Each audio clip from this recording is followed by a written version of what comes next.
Tell you what, we got a special visitor this morning, I guarantee you. Turn the light on, those lights on in there. Yeah, there you go. So you can see where you've been. And, oh, you got to go on the other side of it? No, you got to do it right here. Yeah, I'll tell you for sure. Good morning, Jason. Good morning, Mr. PT, Mr. EJ. You guys are looking younger than ever. Oh, man, that'd make it really feel good, I tell you for sure. Music still sounds real good, PT. Well, what that stuff there? Well, yeah, after the hunting season, my razor broke, so I still got that beard going, you know. And how's Amy doing? May is doing good. May Theriot is right here with me, my 11-year-old, and Jackson Theriot, 12, going on 12, going on 15, more like it. 15. And Jackson's over there. 15, he's going 8. on 15. Oh yeah. Yeah, way up there. Oh yeah. Yeah, okay. This okay. teenager wanting to sleep late every day. They know all the tricks. Yes, sir. But thanks for bringing us down, PT. Sure, man. Anytime. Been asking me the last couple of months, so the kids are excited to come down and visit with you guys. Yeah, I love your shirt, man. LSW, man. It's getting close, you know. You can start to feel it, right? All right. Hair starting to stand up on the back of the neck, you know. starting to look at those guys that are wearing the Alabama and the Ole Miss shirts, you know, a little differently, you know. Yeah. When you're walking down the street, hey man. It sure is. So what you been up to? Oh man, I've been living the dream, PT. What you riding about now? Gosh, I got several different projects.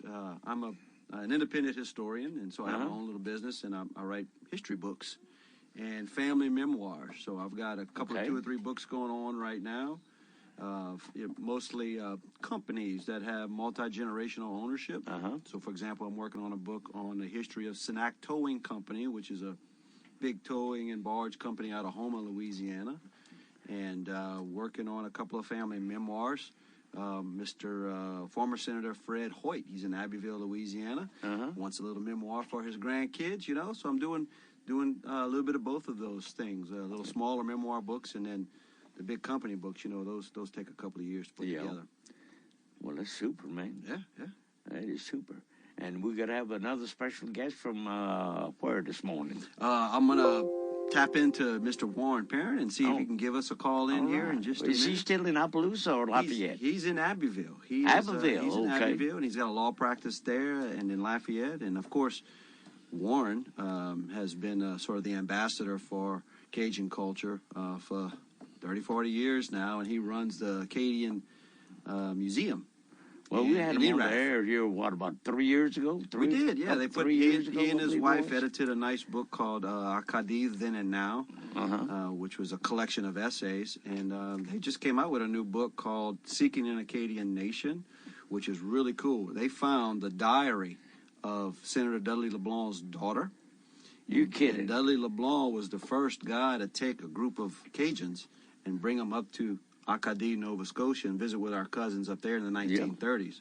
And so Warren and I have been good friends for a long time, and he invited me to come up this past week. I mean, we just got back from the Congrès Mondial Acadien, the big festival. All right. Up there in Moncton, New Brunswick. So I was up there rubbing elbows with some of your cousins, PT. All right. Had some Trojans. And I've been thinking about going up there. And, you should, man. You need I to get keep up there. putting it off. I said, well, maybe next month or maybe next year, if nothing else, you know. Yeah, for sure. And so we'll just have to wait and see what happens. Like they said.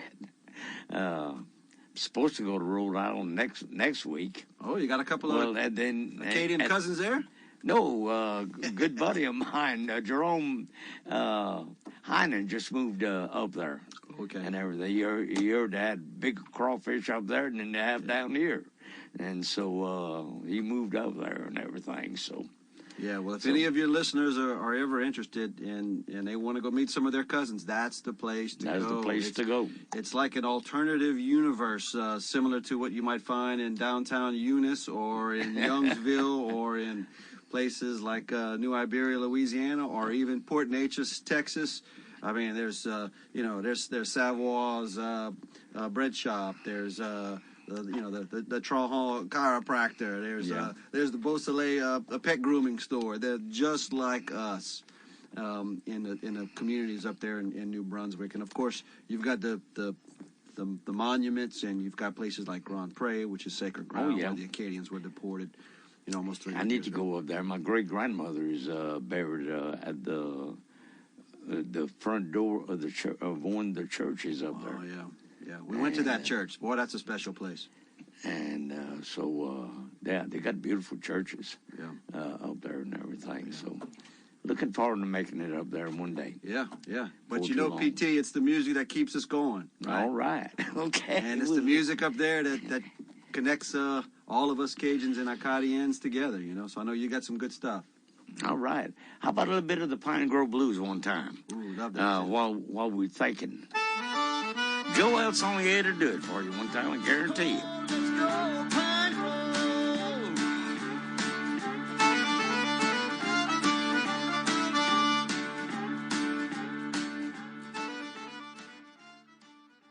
Good morning. How you doing this morning, Miss May? I'm doing good. All right. Looking good. How's school? Good. Y'all just started again, didn't y'all? Yes. Okay. Just about everybody did, I believe. And what grade you in? 6th. Sixth Junior grade. high. Okay. How about you, Junior? I'm 8 years old and I'm in 3rd grade. 5th grade? 3rd. 3rd grade. All right. I didn't have my ears on for a change for some reason or another. And you like that Cajun Zydeco music, huh? Mm-hmm. All right. And yeah, I can see your ears was wiggling whenever we was playing that donkey song. Like that donkey ride. Yeah, ride that donkey and everything. And I'm sure glad y'all come over and visit this morning. And especially you. You hadn't been over here in a long time. No, sir. Boy, you done growed up through 3-4 feet almost. Gonna have to get her that adult size fit, not the kid size anymore. I know it. Oh, Jason, you looking great too and everything. And had a good trip over in L'Acadie.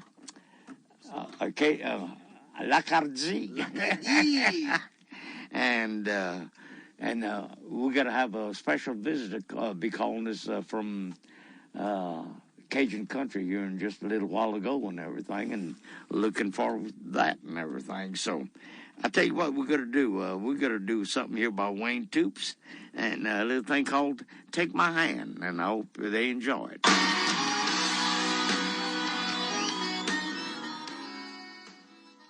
And, well, let me see. You got a little story on Wayne, ain't you, Jason? Wayne is still at it. Look, he might have put on a few pounds, and he cut his mullet off. Yes, he sure has. He and his band put on a show at the Congress Mondial Acadien on the Saturday night, and there was thousands of screaming Acadie fans up there. And I tell you what, Wayne, he gets better with age, I guess. But boy, he did a good job. He had them rocking and rolling. And a neat little deal he did is at I think one of the last songs he played. In fact, he played a real nice version of Pine Grove Blues, one of the best I've ever heard live. And he for his encore song, he went and grabbed a different accordion. And when he opened it up, it had that big purple and gold tiger eye on it. And these people in New Brunswick went nuts. I'm telling you, man, it was something, a sight to behold. I didn't realize there was so many LSU fans way up there in Canada, but they associate that with their Cajun cousins down here. So that's what it was all about, man, is connecting people together with the, with a similar ancestry and similar stories. And so that's all what it's about, is getting up there and remembering what happened so many years ago and remembering and reconnecting with the close ties that we have through the music and through the history and through the language and through the cuisine.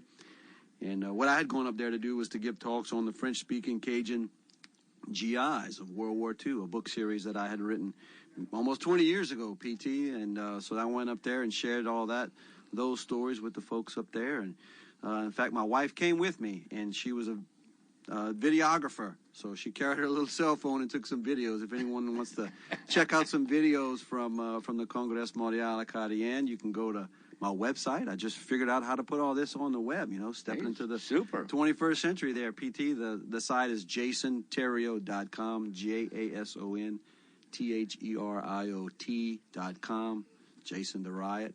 .com. You know, they spell the Theriot in so many different ways. Oh, I know it. I know it. Some of them spell with a capital T and some with a little t. Yeah, and some with an O, some with a T, some with an X. I'll tell you for sure. Your friend better get with it or we're going to run out of time. Oh, yeah. Oh, Ricky's going to kick us out of here. I know. Huh? What you mean kick us out? I got it. Okay. Sit. Go ahead. Well, okay. Oh, let's see somebody calling in. One Cajun Bandstand. Yes, sir. Just a second. Hold on. This is Walner. Oh, okay. Okay. Got you in there, Mr. EJ. Put him on there. Okay. Run your magic. Hold on. Hello? Wait a minute. There. Hello? Good morning. Good morning. Comment ça va ce matin? Mais, Julie Bonbon, comment t'es, Tipeee? Il y a longtemps, on s'est pas parlé. Ce qu'on est, ça a été un longtemps passé. Et Jason ici ce matin, et les petits, on a pu causer, comme disent les autres. Tout bon. Jason? Ici, dans le sud de la Louisiane, on a attrapé une grosse avalanche ce matin, mais maintenant, c'est tranquille.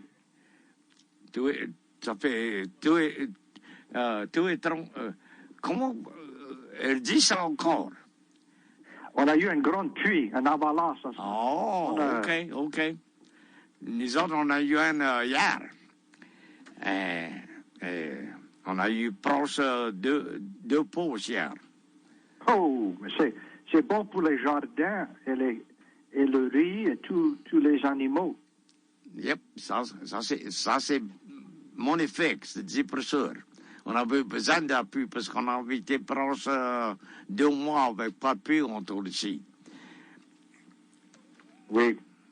PT's got that Cajun he's got that Texas Cajun accent with a little bit of twang in there. Good morning, Warren. Good to talk to you. Hey, good morning, Jason. We haven't seen each other since in Canada. I know. Mr. PT allowed me and my kids to take over his radio station this morning. Isn't that nice of him? Sure did. And we played good Cajun music and talking about the Congress Mondial Acadian, the big festival where all the Cajuns and the Acadians get together and reconnect the ties. And Warren was, as I mentioned, Warren's been an ambassador for Cajun culture for so many years, and brought a new book up there as well. Warren, you want to tell the listeners about your book? Yeah, about Cousin Dud? Absolutely. We did our 9th book, my wife, Mary Broussard, and I, who, by the way, we celebrated our 50th wedding anniversary while we were in Canada, August 16th. Well, congratulations. But this book, we worked on it for 4 years after a woman died, and her family donated her diary. She was one of 25 Evangeline girls who were brought on a 17-day trip back to Canada in 1930. So it's the first time that Cajuns reunited with Acadians up north. And it's just an interesting look at the times, 1930. Of course, the Great Depression was on. There were women's rights. The women had just gotten the right to vote. Prohibition was still in effect. In fact, when the trains crossed into Canada, they started popping the champagne because a lot of these girls had never tasted champagne. And it was just an incredible 3,000-mile trip. Cousin Dud organized it, probably in part due to the fact that he was getting ready to make a run for governor of the state of Louisiana. And it gave him a tremendous amount of publicity, not only in Louisiana, but internationally. Seeking an Acadian Nation, Warren. What a great title for the book as well. The reason we use that title, PT and Jason, is that the 50 years before 1930, beginning in 1880, the Acadians emerged from a century of darkness. After the deportation in 1755, there wasn't a sound made. It was total darkness. And then when Longfellow wrote his great poem, Evangeline, it made everybody realize what had happened and made the Acadians up there try to reunite as an Acadian nation. And they started sending invitations to Louisiana. And ultimately, in 1902, Judge Bro from New Iberia was the first Cajun to go to one of the conventions, ultimately leading to this 1930 trip, which was the 175th anniversary of the deportation. Man, that's amazing, Warner, and an amazing story that you and Mary have been able to capture and share that with the cousins, the Cajun cousins down here in Louisiana and now in Texas, and of course with our distant cousins up there in Acadie. So congratulations on that, and look forward to take a look at that. Warren, good job. Thank you. Thank you very much. Appreciate it. And anybody can go visit the website, AcadianMuseum.com, where they can order the book from the website. I don't know if you know it or not, but in a magazine, I think it was either last month or month before last in Lake Charles, I'm trying to think the name of the magazine. But anyway, they had a good story on Cajun Dud and everything. Matter of fact, I had the article, and I left it on the table when I walked out this morning. Hey, man, 3:30 in the morning comes early, you know. Oh, yeah. Saturday. You're still at it, PT, with over 35 years. And I think the magazine was Acadiana Profile, if I'm not mistaken. It could be and everything. And but anyway, Cajun Dud, we used to listen to him on Sunday morning, noon to 9:30 every Sunday, and he back then they didn't have PSAs like they do now, and everything was like I said, for real. He'd bring in, especially with the Hattie call. He'd bring in testifiers, and I got to tell you one little story. One Sunday morning, he had Miss Fontenot on there, and he says, "Miss Fontenot, how come you started drinking Hattie call?" "Oh," says Cajun Dud, says, "I got to where I was so nervous at night going to bed and everything." Says, "I got to where I couldn't even sleep with my husband." But says, "You know what?" Says, "After just 2 of those little bottles of Hattie call, I could sleep with anybody's husband." And that's the truth. He was an amazing man. He was very important in the creation of the Council for Development of French in Louisiana, and he spent the better part of 50 years promoting Acadian and French culture. Yes, he sure did. He was almost like a Huey P. Long. He and I are from the same hometown, Erath, Louisiana, in Vermilion Parish. All right. I'm from that big city of Eunice. Oh, yeah, know it well. Well, it's great. Merci beaucoup pour donner cette petite chance pour parler français avec tous mes amis au Texas. Moi, je suis bien content parce que mon proche, personne pour parler en français autour d'ici. C'est bien rare. Tu peux trouver quelqu'un qui parle un tas du Cajun. Moi, j'ai été élevé le Cajun parce que ma mère et mon père, la seule chose que ça peut dire en anglais, c'est bonjour et courrier vini. C'est tout fini. But anyway, I appreciate it, and I'd like to get a copy of that book. Absolutely. Si jamais tu veux parler radoter en français, juste appelle-moi, s'il vous plaît. OK, merci beaucoup. Et je vais prendre le numéro avec Jason. Bonne chance, Warren. See you next time. Bonne journée. OK, merci beaucoup. À bientôt. OK.